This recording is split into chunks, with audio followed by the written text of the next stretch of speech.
만약에 우리 보고 왔는데 되게 잘 만든 멜로 영화 같아서 한번 오늘 이야기를 해보면 좋을 것 같습니다. 일단 제목에서 나오는 만약에가 되게 중요한 키워드인데 우리 그런 생각합니다. 지난 연인들 중에 만약에 걔를 비행기 타다가 우연히 만나면 어떨까? 클럽 거리에서 걔를 만나면 어떨까? 그리고 아이 유모차를 끌고 있는 그녀를 만나면 어떨까? 이런 상상을 진짜 많이 한단 말이에요. 뻔하고 클리셰스럽고 클래식한 그런 상상인데 이걸 주제로 하는 영화들이 예전에 많았는데 요즘에 되게 없었던 기분? 그래서 이게 나왔을 때 되게 반가운 거예요. 고교환님이 연기한 은호와 문가영님의 정원이 베트남 호치민에서 한국으로 돌아가는 비행기에서 만난단 말이죠. 우연히. 그리고 마침 우연히도 태풍이 와서 비행기가 지연된 거야. 잠깐 거기 머물러야 돼. 근데 방을 잡았는데 나만 잡았네. 사람들 못 잡고. 그래서 우리가 알던 사이니까 그녀랑 같은 방에서 같이 있을 시간이 생겨. 이런 마치 방구석 망상을 영화 시나리오로 옮긴 느낌도 좀 받았어요. 왜냐면 지난 연인들에 대해서 그런 상상을 하는 사람들이 굉장히 많을 테니까. 그래서 굉장히 클래식하고 멜로 영화의 전형을 따르고 있다. 그런 생각이 들었고 저는 처음부터 그 비행기에서 둘이 눈을 마주치는 그 순간 그냥 몰입이 확 됐어요.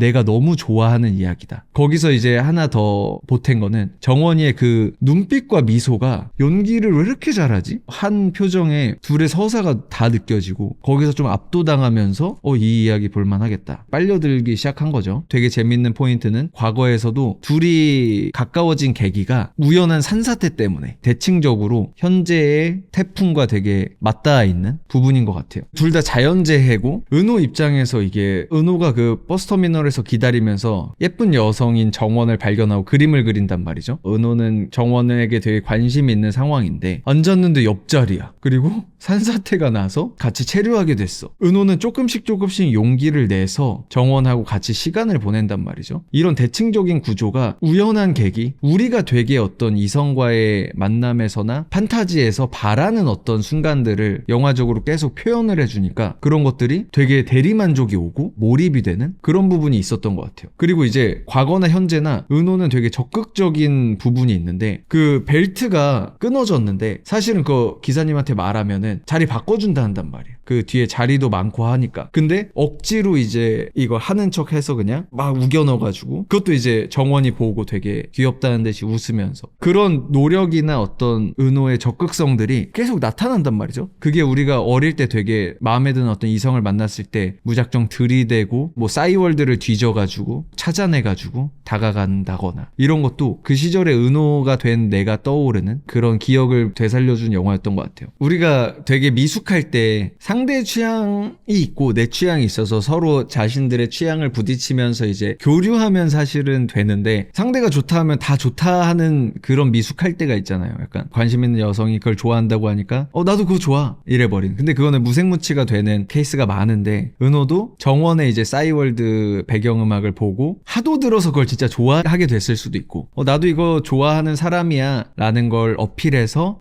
뭐야 얘 나랑 닮았네? 라는 감정을 유발시키고 싶었던 걸 수도 있고 그런 것도 이제 너무 옛날에 우리들의 모습들이 떠오른다는 거죠. 이 영화를 보면서 초반 줄거리부터 전개되는 과정이 다 내가 한 번쯤 상상했던 만약에 이랬다면 어땠을까? 라던가 그런 부분들을 다 떠올리게 해주니까 영화의 몰입도가 되게 높아졌던 것 같아요. 저는 이거는 작가가 본인을 치유하기 위해서 쓴 글 같다는 느낌을 그 마지막 부분에 저는 되게 강하게 받았는데 우리 만약에 그랬으면 어땠을까 이런 상상만 하던 것들을 진짜 만나서 이제 지나간 연인에게 이제 내뱉는 거죠. 너가 기다려줬다면 이란 이제 원망도 하고 너 끝까지 나 그 힘든 시기에 너가 기다려줬으면 그러면 우리 잘 됐을 수도 있어. 그것도 못 기다려줘? 날 그렇게 사랑했으면서 그거를 못 기다려주나? 원망도 해봤다가 아니야 내가 그때 진짜 멍청하게 머저리처럼 페인처럼 게임하고 너무 힘들게 하고 못난 모습 많이 보여주고 내가 안 그랬다면 어땠을까? 이런 질문도 해보고 그 끝에 이제 하는 핵심적인 이제 질문이 그 지하철에서 내가 너 따라탔으면 그 순간 제 개인적으로 이제 지나간 연인들과 헤어졌던 그 순간 자존심을 부려서나 무서워서나 뭐 하나 행동 못했던 것들이 머리에 파바바박 떠오르더라고요. 그때의 감정들이 막 올라오면서 와 은호는 저거를 진짜 지금 17년 동안 마음에 마음의 응어리처럼 계속 갖고 있었구나. 그 순간에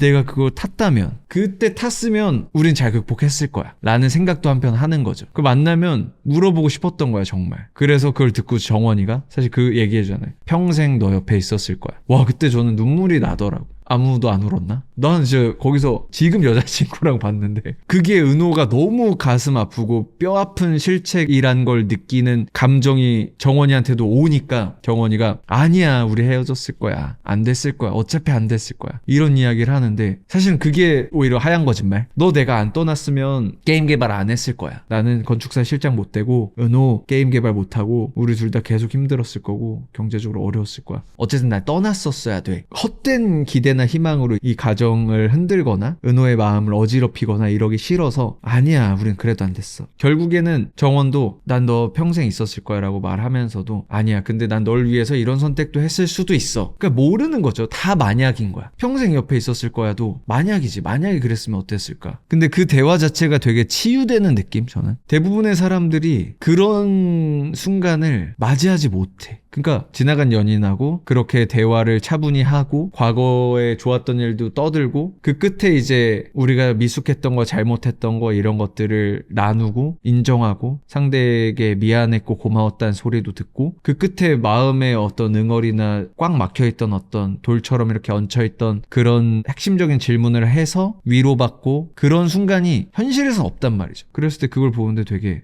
대리만족도 되고 감정이입도 돼서 눈물이 터져 나오더라고. 저는 문가영님의 연기력이 너무 좋은 게 비행기에서 처음 이제 은호와 이제 탁 고개를 내밀면서 이제 눈 마주쳤을 때 연기부터 과거랑 현재를 이제 넘나들 때 말투나 톤을 되게 달리 하잖아요. 과거에는 되게 더 어린 티가 나고 그 과거 시절조차도 은호를 알게 된 시점하고 은호를 처음 만났을 때 좀 시니컬한 정원의 모습하고도 또 달라요. 크게 3번의 연기 변화가 있다 해야 되나? 은호를 만나기 전, 만난 후, 은호를 다시 잃은 어른, 17년 뒤에 정원. 이게 다 다른데 그게 너무 섬세하고 연기가 좋았다. 완성도가 높았다. 그리고 왜 이렇게 그 과거에서 은호야 부르는 그 톤이 너무 좋아서 저는 내가 은호가 된 것처럼 진짜 다정하게 불러주는 그 은호야 자체에서 넌 나한테 너무 소중하고 내 집이고 달래는 느낌과 뭐 이런 게 다 들더라고요. 저는 개인적으로. 그래서 그 부분도 진짜 좋았어. 은호한테 정원이가 완전 이제 어떻게 보면 반하는 자신의 마음을 깨닫는 순간이 자기 고시원 방에서 나에게 주어진 건 이 한 줌의 햇빛이구나. 근데 이제 은호가 이제 커튼 탁 열어주면서 이거 너 다 줄게, 너 다 가져 할 때 그때 그 표정이 너무 좋더라고. 이게 되게 남자 중심적으로 어떻게 보면 쓰여진 이야기여서 은호가 이제 정원에게 반하거나 그런 포인트들이 더 많이 연출되었을 텐데도 정원의 그런 포인트들이 적게 있는데 그거를 문가영님이 다 받아먹는 느낌? 그걸 다 철저히 소화해. 잠깐 할애된 그 순간들을 다 소화해내서 감정이 탁 느껴지게끔 연기를 해낸다. 그런 게 너무 좋았어요. 또 연기력 하면은 은호 아버지도 연기력이 미쳤어. 이게 심파로 풀릴 수도 있을 만한 것들을 안정적인 연기력으로 이걸 진짜로 구현해내서 심파가 아닌 것처럼 느껴지게 한다. 그런 느낌도 있었고 되게 디테일하게는 정원을 대할 때는 표준어를 쓴단 말이죠. 은호를 대할 때는 사투리를 쓰세요. 표준어가 꼭 더 격식을 차리고 예를 차리고 이건 아닌데 지방에서 사투리를 쓰시는 어르신 입장에서 내 아들과 되게 잘 됐으면 하는 어떤 처자에게 예의를 차려서 사투리를 안 하고 표준어를 하리라. 그거를 되게 오랜 기간 지키고 그 편지의 나레이션에서도 이제 이게 나오기도 하고 은호 아버지가 되게 많이 등장하진 않는데 그 시간 안에 이 신정군 배우님의 고민이 되게 엿보이고 혹은 뭐 감독의 연출일 수도 있고 그래서 이런 디테일한 요소들이 너무 좋았다. 같이 이 영화를 본 제 여자친구는 그런 얘기를 하더라고요. 근데 되게 뻔한 서사 아니냐, 우리가 흔히 봤던 멜로 영화 전개 아니냐, 그런 얘기를 하는데 그런 부분에서 얘기했던 것 같아요. 남자가 열등감이나 자격지심, 피해의식 등으로 똘똘 뭉치는 시기가 있어요. 미숙할 때 20대 초중반에 대부분의 남자들이 그거를 갖고 있고 연애할 때 이게 꽃을 피워요. 그 시기에 이제 하필 첫사랑을 만나는 경우가 많아.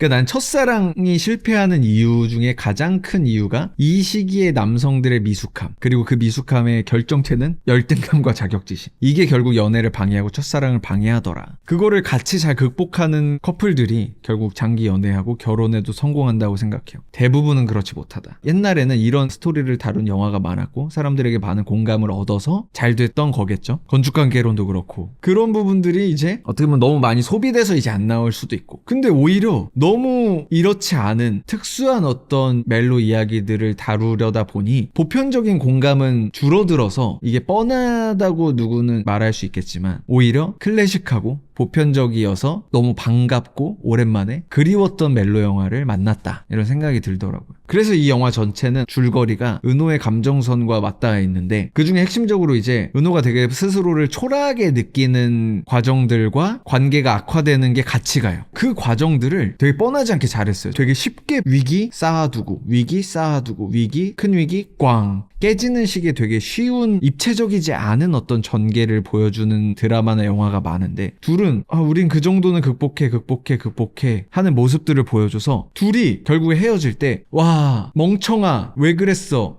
남자가 병신이었네, 뭐 여자가 뭐 이랬네, 이런 말들을 쏙 들어가게 얘는 할 만큼 다 한 것 같아. 진짜 저 관계는 정말 노력했다, 정말 노력했고 할 만큼 했는데 어쩔 수가 없구나. 맞아, 사실 그때로 돌아가면은 그럴 수밖에 없어, 정말 어쩔 수밖에 없었구나라는 거를 둘의 관계에서 계속 롤러코스터를 타면서 설득해내는 느낌? 그게 너무 좋아요. 예를 들어 은호 입장에서는 공모전 떨어졌지, 대기업들은 들어가기 힘들지, 그냥 들어간 회사는 블랙기업이지, 그마저도 이제 폭행 구타 당하고 나와서 편의점 알바하는데 또 친구들은 너무 잘 나가서 열등감을 되게 강하게 느끼는 계기도 있지. 여자친구는 나 때문에 희생했는데 그게 장기화되면서 여자친구의 꿈마저도 멀어지게 만든 죄책감도 있지. 집은 반지하로 이사했지, 수도는 막히지, 여자친구가 좋아했던 소파는 못 들이지, 집이 좁아서. 계속 이런 상황들이 있고 이런 걸 다 겪는 은호를 보면은 은호도 너무 좋은 사람이야. 그러니까 초반에 이 정도 힘든 일이 있는데도 정원이를 배려하는 언행을 하려고 하고 최대한 자기가 힘든 상황인데도 웃고 유머로 넘기려고 하고 굉장히 바르고 좋은 애야. 학창시절에 그 정원의 전 남자친구를 대할 때도 보면은 굉장히 합리적인 수준에서 그 연적을 대한단 말이죠. 그러니까 애초에 애가 그런 열등의식이나 이런 감도가 낮은 애야. 근데도 그런 일들을 겪으면서 계속 변해가고 추한 모습 보여주고, 그러니까 은호 어쩔 수 없구나, 진짜 힘들구나 그러면서 그 시절에 나도 떠오르고, 난 은호보다 더 추악했던 것 같은데, 더 작은 위기에도 더 못난 소리하고 이랬던 것 같은데, 그런 걸 알아서 정원이도 되게 오랜 시간 은호를 위해서 더 배려하고 챙겨주고 이해하고 인내하고 기다려준단 말이죠. 정원이도 할 만큼 다 했구나 해도 그게 느껴져요. 그래서 정원이가 떠날 때 너무 안타깝고 아픈데도 그래, 그럴 수밖에 없네, 이런 생각도 들고. 그래서 이 이야기의 핵심 전개에서 둘의 관계가 어긋날 수밖에 없음을 잘 보여준다. 그래서 이 전개의 과정에서 관객이 느끼는 감정이 전 되게 중요하다고 생각하는 게, 만약에 다시 만나면 어떨까, 우리가 만약에 이랬으면 어떨까, 그게 의미가 없어. 영원할 거라고 믿었던, 소울메이트라고 믿었던 그 특별한 인연들이 누구에게나 있었을 텐데 누구는 그거를 잘 지켜서 현재 진행형 또 미래도 보고 있는 상황에 있어. 근데 대다수의 사람들은 그걸 다 놓치고 잃어버렸어. 그 사람들에게 위로를 건네는 거야. 그 시절을 다 회상해 보니 정말 어쩔 수 없는 상황들과 배경들과 그 때와 이런 것들이 다 맞물려서 우리는 그렇게 헤어질 수밖에 없었어 라고 말하는, 위로해준 어떤 느낌을 많이 받았던 거죠. 그 전개 자체에서. 그리고 이제 흑백 얘기 안 할 수 없죠. 은호의 시점에서는 흑백으로 끝난단 말이죠. 정원이 결국에 색을 찾는데 현재만 보고 생각해보면 은호는 사실 결혼도 했어, 애도 있어, 성공해서 잘 나가, 그냥 아버지의 편지 쿨하게 등기로 보내주고 말아. 근데 정원은 아직 혼자 지내. 은호가 딸과 통화하는 모습에서 정원의 연기는 진짜 기가 막히잖아요. 부끄럽고 민망하고 초조하고 손을 어디 둘지 모르겠고 죄인이 된 느낌, 그걸 받아서 이렇게 숨었을 때 순간 또 초라해지고, 연기 레이어가 막 와 미쳤다, 연기를 너무 잘한다. 근데 그거 자체가 그렇게 연기를 한 이유는 정원은 은호보다 더 은호와의 끝나지 않은 인연에 대한 어떤 희망이나 이런 것들이 더 크지 않았을까? 저는 이 생각이 들더라고요. 그래서 결과적으로 보면 둘이 이 선택한 것들이 다르다는 거죠. 누구보다 내가 있을 머무를 가족과 집이 필요했던 정원인데 다른 사람을 찾지 않았어. 은호에 대한 더 큰 마음과 이런 것들은 정원이 정원이 아니었을까? 그 생각이 전 들더라고요. 그리고 실제로 마지막에 색을 찾는 것도 정원이야. 결국에 은호가 만든 게임을 엔딩을 보면서 그런 생각이 드니까 저는 이제 정원이 오히려 진 주인공이다 이런 생각이 들더라고요. 그리고 이 흑백이라는 게 게임 속에선 설정으로는 제인을 찾으면은 이제 색을 찾는데 정원은 자신에게도 집이 있었다는 걸 깨닫는 순간이 사실은 색을 찾게 된 순간이란 말이죠. 그러니까 정원에게 집이 곧 제인이었던 거고, 그리고 그 집이라는 거는 정원이 처음에 말한 내가 돌아가야 될 물리적인 곳도 아니고 항상 거기 존재하거나 현재나 미래에도 존재해야 될 것도 아닌 거고, 은호야 그 시절 내 집이 되어줬어서 고마웠어 라는 말로 알 수 있듯이 그 시절에 나한테 특별하고 감사했고 나를 되게 성장시킬 수도 있고 나를 따뜻하게 사랑해줬던 어떤 시간들, 그거 자체가 어디 가지 않는다는 거죠. 그게 물리적으로 현재 존재하지 않아도. 그래서 그 전까지는 정원이 물리적인 어떤 곳을 찾으려고 보육원에 찾아간다거나 이제는 문 닫은 은호 식당에 찾아간다거나 그때마다 이런 실망하는 표정들이 있는데 이제 그게 중요하지 않은 거야. 심지어 은호 아버님이 돌아가셨음에도 그 편지를 보고 은호에게는 그렇게 말했죠. 그 순간까지도 그 시절 내 집이 되어줬어서 고마워. 근데 그것도 아니고 나에겐 집이 있구나 언제든 떠올리면 되는 거죠. 은호에게 받았던 사랑, 은호 아버님에게 받았던 사랑을 떠올리면 되는 거고 나도 집이 있는 사람이구나. 그걸 깨닫는 순간 어떻게 보면은 제인을 발견한 것처럼 색을 찾게 된 것 같아요. 그래서 그 흑백의 의미는 오히려 정원에게 있지 않았나 그런 생각이 듭니다. 참 이 둘의 관계가 이제 오르락내리락 위기를 맞이하고 극복하고 이런 과정들에서 더 이제 안타깝고 리얼했던 거는 이 연적이었던 그 민재 오빠가 전 남자친구임에도 자신과 이제 연애를 깊게 하는 과정에서는 뭐 아무런 질투도 안 나오고 그냥 극복이 된 듯 보인단 말이죠. 근데 우리가 그런 것들이 참 언제 이제 스멀스멀 강하게 올라오냐면 내가 되게 약할 때, 비교될 때, 그리고 내가 사랑하는 여자친구에게 많은 걸 못 해준다고 스스로 느낄 때 그런 걸 채워줄 수 있을 만한 남자가 보이고 마침 그게 전 남자친구야. 내가 사랑하는 연인에. 그랬을 때 오는 그 강한 열등감. 근데 사실은 그걸 나중에 우리가 깨닫는데 내 여자친구는 내가 지금 못 채워주는 걸 채워주길 강력하게 바라지 않는 경우가 더 많단 말이죠. 그게 대부분 경제적인 여건일 텐데 그거 말고 그렇게 힘들어도 그냥 하루 끝내고 힘들었던 오늘 일 대화하면서 서로 안아주고 달래주고 우리가 이걸 극복할 수 있고 그런 정서적인 교류를 하는 것, 이게 더 중요할 수도 있는데 내가 못 해주는 것만 생각나는 게 남자인 것 같아요. 상대가 진짜 바라고 원하는 것도 있는데 그걸 물어보는 것 이전에 지레짐작해서 이걸 바랄 거야, 이걸 해줘야 돼, 내가 못 해주고 있으니까. 그래서 그걸 해주리라 맘먹고 근데 난 그걸 아직 못 해줘, 못 해주고 심지어 언제 해줄 수 있다는 기약도 없어. 몰라, 내가 잘 될 수 있을지 없을지도 몰라. 근데 되게 완벽해 보이고 경제적으로 빠방한 전 남친이 딱 눈에 보였을 때 그때는 이제 극복하지 못했던 나로 바뀌어서 이제 스멀스멀 열등감이 올라오는 거죠. 뭐 예를 들어 그런 거죠. 과거에 선배가 취해가지고 이제 정원이 고시원에 이렇게 누워놨을 때 너 가 이랬을 때 그냥 거기서 자격지심 같은 거 안 느끼고 뻔뻔하게 그냥 아니 나 여기 더 있을 거야 이러면서 능글맞게 넘어가고 이런 태도들이 있는 친구인데 그게 유머러스하고 센스 있고 지혜롭게 그런 열등감들을 잘 다루던 친구인데 왜 이렇게 변했냐. 그랬을 때는 우리가 진짜 현실 세상에서 생각해보면은 지하철 타고 가다가도 누가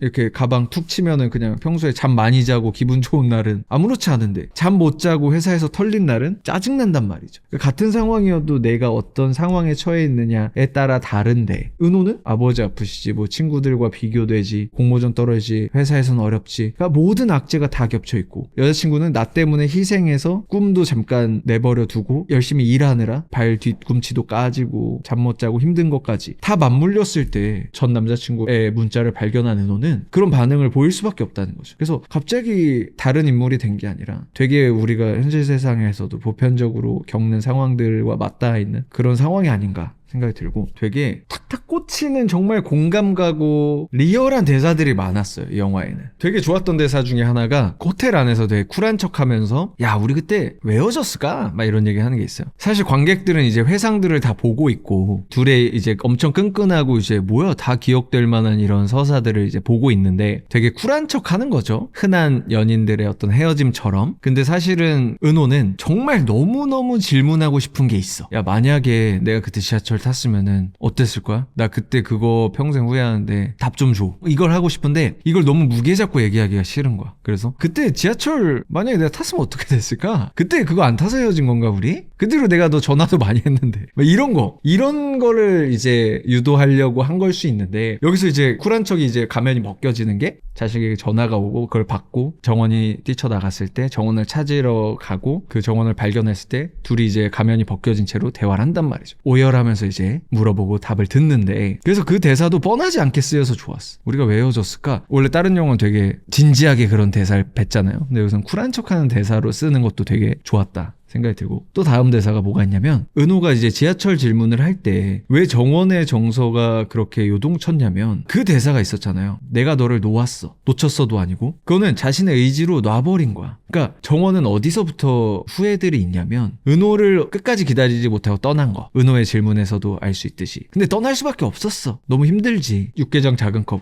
그거 보고 너무 먹고 싶었는데 육작을 이렇게 끓여놓고 떠났어. 그 떠나는 그 행동은 굉장히 능동적인 행동이잖아요. 내가 이 사람을 버리고 떠난 거야. 가장 힘든 시기에. 그거에 대한 죄책감이 분명히 있었을 거야. 그냥 정원이의 정서가 은호를 너무 아끼고 사랑하고, 정원이란 사람은 좀 바른 사람이고, 그런 걸 봤을 때 죄책감이 있는 거야. 그리고 지하철에서도 은호가 그렇게 비 쫄딱 맞아서 우산 들고 왔을 때 그걸 보고 무표정으로 연기를 했지만 사실은 놀랐을 거야. 거기서 내릴 수도 있었어. 근데 내리지 않았어. 은호가 탈 수도 있었지만 그거에 대한 후회를 은호만큼 가지고 있었을 거란 말이지. 그리고 버스에서 은호가 전화도 하고, 그거 한 번 했겠냐고. 여러 번 했겠지, 매달리듯이. 근데 번호까지 지우고. 그런 자신의 어떤 능동적인 선택들이 있기 때문에 본인도 놓은 거야, 은호를 과감하게. 그런 거에 대한 후회와 아쉬움, 미안함들이 있겠지. 내가 너를 놓았어. 그거는 그래서 이제 원망도 컸던 거야. 너 타지 그랬어. 그러니까 나 이렇게 후회하는데 너가 탔지. 너 좀 더 거기서 와주지. 라는 원망과 탓도 있어. 그거는 너무 큰 감정이고 그 시절이 후회되고 아쉬워서 돌아가고 싶어서 툭 던진 말인데, 그게 가장 큰 말인데, 그 다음에 이어지는 감정과 생각들은 내 후회인 거지. 그리고 미안함도 있는 거지. 내가 너를 놓았어. 그러지 말걸. 그러니까 너 탓만은 아니야. 내가 놓아서 그렇게 된 거야. 그리고 만났어도 금방 헤어졌을 거야. 이런 말들. 아쉬운 거 하나가 있었는데, 아니 정원의 집이 너무 마음에 안 들었어. 정원이 머무른 그 집이 정원이 만든 자기의 집일 텐데, 자기가 인테리어도 하고, 근데 그 집이 뭔가 와닿지 않아. 아니 집이란 건 너무 중요한 정원에게 그건데, 그러니까 더 이상 이런 물리적인 그런 것보다 정서적인 어떤 그 시절에 대한 거, 사람에 대한 거, 이런 것들을 깨달은 정원일 수도 있지만, 건축사라는 꿈도 가지고 있었고 장소에 대한 집착과 애정이 정말 컸던 친구인데, 그 집이 되게 그냥 딱 봤을 때 정원이랑 매칭도 잘 안 되고 따뜻하게 오지 않았어. 더 납득이 갔으면 좋았을 텐데. 그런 게 되게 아쉽더라고요. 결말에 대해서 이제 이야기를 하자면, 이게 어떻게 보면 완전 새드 엔딩은 또 아닌데 또 해피엔딩도 아닌, 정원은 서울의 집은 아니지만 자신의 집도 마련을 했고, 은호도 뭐 100억까지는 아닐 수 있지만 게임으로 엄청난 성공을 이루었고, 인물들이 원했던, 한강에서 다리에서 외쳤던 그 소원들을 이룬 것 같아 보이긴 하지만, 정작 사실은 정원과 은호는 서로가 서로의 집이 되고 서로 함께 하는 걸 수 있었을 텐데 그거는 이루지 못했다는 거죠.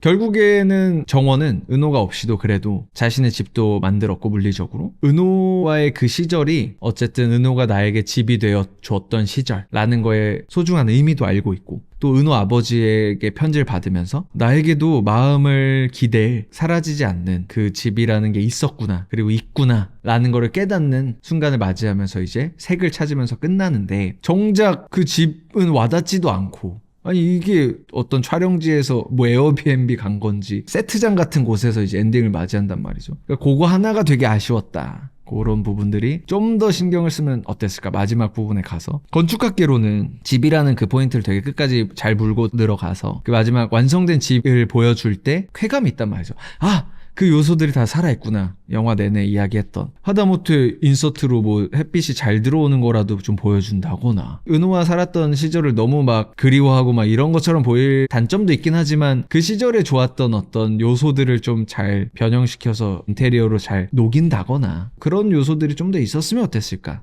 하는 생각이 들더라고요. 그러면은 사람들 반응은 어떤지 한번 댓글 한번 읽어보겠습니다. 악평 위주로.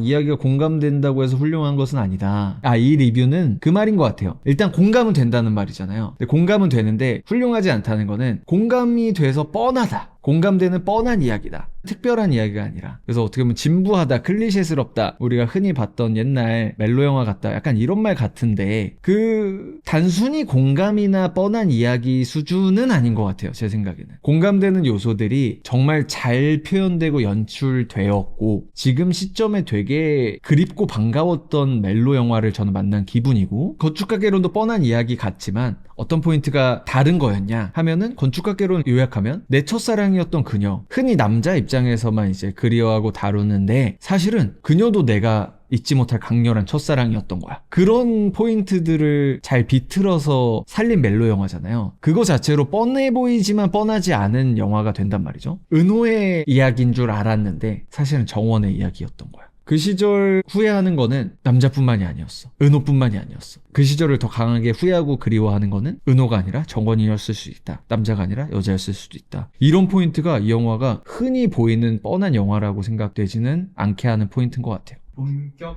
불륜 권장 영화.